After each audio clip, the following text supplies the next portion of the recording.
अस्सलाम वालेकुम friends, welcome back to my channel. इस वीडियो में मैं आप लोगों को बताऊंगी कि कुछ लोगों के यहाँ बदसूरत या ऐबदार बच्चे क्यों पैदा होते हैं, इसकी क्या वजह हो सकती है, हम इससे कैसे महफूज रह सकते हैं और इस बारे में इस्लाम का क्या हुक्म है।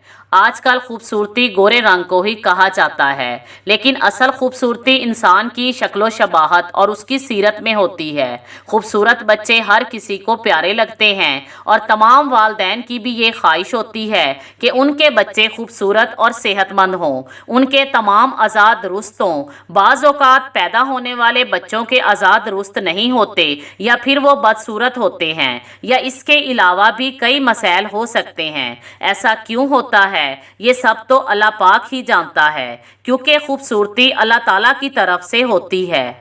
अल्लाह पाक जिसे चाहे खूबसूरत और बेऐब पैदा कर दे और जिसे चाहे बदसूरत और ऐबदार पैदा कर दे, ये इंसान के हाथ में नहीं होता।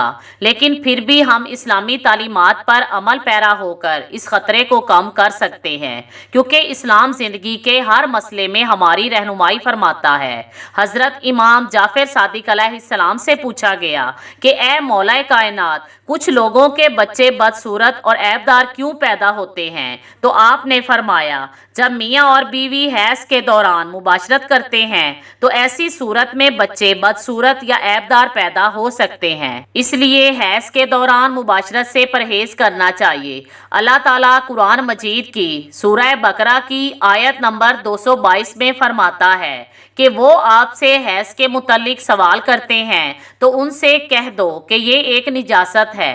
हैज़ के दिनों में औरतों को अकेला रहने दो और जब तक वो पाक ना हो जाएं उनसे मुकारबत ना करो। दुआ है कि अल्लाह पाक हमें इस्लामी तालीमात के मुताबिक ज़िंदगी बसर करने की तौफीक अता फरमाए। Thanks for watching.